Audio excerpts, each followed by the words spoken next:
Good morning students, मैं हूं आपका मैथ्स टीचर विवेक मेवाड़ा। बेटा, हमने प्रीवियस वीडियो में अभी तक एक्सरसाइज चैप्टर नंबर 6 के एक्सरसाइज 6.1 जो कि लीनियर पेयर से रिलेटेड थी, एक्सरसाइज 6.2 जिसमें अल्टरनेट, करस्पॉन्डिंग और कोइंसिडेंट एंगल अप्लाई हो रहा था, उसको पढ़ लिया है। अब 6.2 के अंदर 6 क्वेश्चन थे जिसमें से 5 क्वेश्चन मैंने आपको करा दिए हैं। अब आपको यहाँ पर एक नया टॉपिक आता है 6.3 एक्सरसाइज के अंदर। 2 पॉइंट आएंगे आपके, एक तो आएगा एक्सटीरियर एंगल थ्योरम और दूसरा आएगा angle sum property of a triangle. तो एक्सटीरियर एंगल थ्योरम क्या होती है और एक्सटीरियर एंगल थ्योरम को कैसे सोल्व किया जाता है, ये मैं आपको अब इस वीडियो में एक्सप्लेन करूंगा। Exterior angle theorem, exterior angle theorem को एक्सप्लेन करना है और एक्सटीरियर एंगल थ्योरम को आप शॉर्ट में लिख सकते हो E.H.T, exterior angle theorem E.H.T। अब सुनिएगा, होता क्या है, किसी भी ट्राइंगल में आप जब इसका स्टेटमेंट लिखोगे या आप जब याद रखोगे तो याद रखिएगा, exterior angle theorem note number 1 क्या लिखोगे, एक्सटीरियर एंगल थ्योरम हमेशा एक ट्राइंगल में अप्लाई होती है। नोट नंबर 1 क्या होगा, एक्सटीरियर एंगल थ्योरम हमेशा एक ट्राइंगल में अप्लाई होती है। क्लियर बात। नोट नंबर 2 क्या होगा कि ट्राइंगल के दो इंटीरियर एंगल का सम हमेशा एक्सटीरियर एंगल के बराबर होता है। यही एक्सटीरियर एंगल थ्योरम होती है। किसी भी ट्राइंगल के, ये ट्राइंगल ले लीजिए आप एबीसी और ये एक लाइन बाहर निकाल दीजिए ट्राइंगल के बाहर। अब ट्राइंगल के किसी भी इंटीरियर एंगल, ये ले लिया मैंने, एक एंगल 1 और एक एंगल 2, तो ट्राइंगल के किसी भी दो इंटीरियर एंगल का सम एक्सटीरियर एंगल के बराबर होता है। यही एक्सटीरियर एंगल थ्योरम कहलाती है। तो मैं यहां से क्या लिख सकता हूं, एंगल 1 प्लस एंगल 2 बराबर एंगल 3। ये होती है आपके exterior angle theorem. The sum of two interior angle is equal to the exterior angle is known as exterior angle theorem. Clear student? Clear?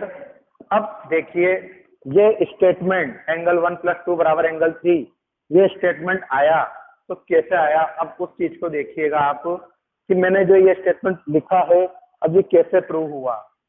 अब मैं इस स्टेटमेंट को प्रूव करूंगा आपके यहाँ पर।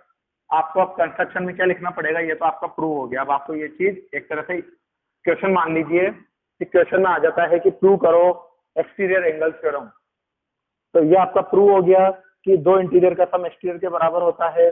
अब ये कैसे हुआ, ये अपन क्वेश्चन डाल के लिख लेते हैं कंस्ट्रक्शन। तो कंस्ट्रक्शन में आप यहाँ पर एक काम करिए, एक लाइन ड्रॉ कर लीजिए BC DE और लिख दीजिए कंस्ट्रक्शन में DE किसके पैरेलल मान ली, BC के, और बाकी के एंगलों के नाम दे दो 1 2 3, इसको 4 दे दो, इसको 5 दे दो और इसको एंगल 6 नाम दे दो। तो 1 2 3 4 5 6 ऐसे नाम दे दीजिए। तो पहले तो एक्सटीरियर एंगल वाले डायग्राम के क्वेश्चन एंगल से 1 2 3, तो बाकी जो बचे 4 5 6 कहीं पर भी लिख दीजिए। तो अब देखिएगा ये स्टेटमेंट कैसे प्रूव हुआ। सबसे पहले मैं इस डायग्राम में एंगल सम प्रॉपर्टी लगा रहा हूं ऊपर वाली लाइन में। Angle 5 plus 1 plus 6 is equal to 180 degree.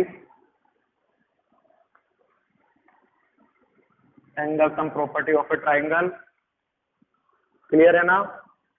अब इसी डायग्राम में यहाँ पर 4 और 5 में, सॉरी 3 और 4 में एंगल सम प्रॉपर्टी लगा रहा हूँ linear pair. Sorry angle sum property नहीं, लीनियर पेयर। क्या अप्लाई करा, लीनियर पेयर। तो एंगल 3 और एंगल 4 में भी लीनियर पेयर लगा दूं,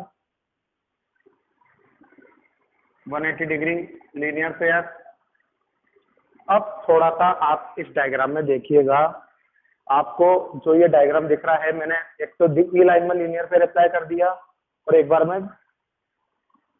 इस वाली जगह पर लीनियर पे अप्लाई कर दिया। अब यहाँ पर देखिए क्या कुछ अल्टरनेट एंगल या कुछ ऐसी चीजें बन पा रही है क्या? तो देखिए 5 तो मुझे किसके बराबर दिख रहा है, 2 के बराबर जेड बन पा रहा है, ये वाला 5 और 2 इक्वल दिख रहे हैं।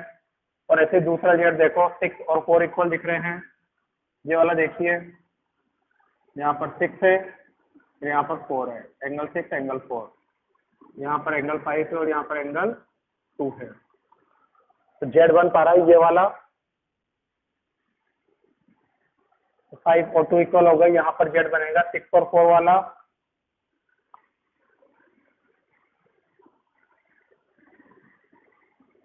तो मैं यहाँ से 5 की वैल्यू 2 और 6 की वैल्यू 4 पुट कर दूंगा यहाँ पर जो मुझे गिवन दे रखा है। तो देखिएगा अब यहाँ पर जो भी आपको डायग्राम दे रखा था, एक बार आपने इस पर लीनियर पे लगाया, ये लाइन आई, एक बार इस पर लीनियर पे लगाया, ये वाली लाइन आई, 5 और 2 अल्टरनेट से इक्वल हो गए, 6 और 4 अल्टरनेट से इक्वल हो गए। क्लियर है यहाँ तक? अब आगे का प्रोसेस देखिए, फ्रॉम इक्वेशन 1 एंड 2। अब देखिए दोनों इक्वेशन में ये LHS होता है और ये RHS है, तो दोनों के RHS इक्वल हैं।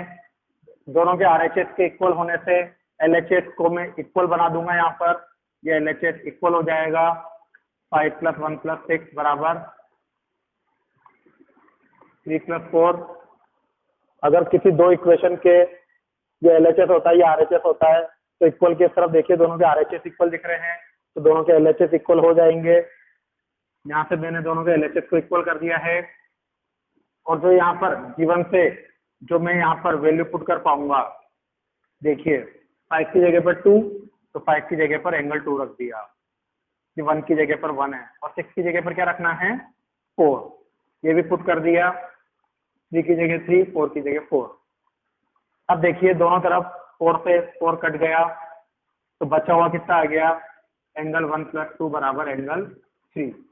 तो ये आपके एक्सटीरियर एंगल थ्योरम प्रूव हो गई है कि एक्सटीरियर एंगल थ्योरम हमेशा दो इंटीरियर एंगल का सम एक्सटीरियर एंगल के बराबर होता है। इस चीज को आपने यहाँ पर आज प्रूव कर लिया है। तो अब आगे मैंने आपको आज बोला था मैं 2 पॉइंट पढ़ाऊंगा, एक तो एक्सटीरियर एंगल थ्योरम और दूसरा पॉइंट मैंने आपको बोला था यहाँ पर एंगल सम प्रॉपर्टी। तो ये तो एक्सटीरियर एंगल थ्योरम का प्रूव हो गया। अब इसके बाद एंगल सम प्रॉपर्टी।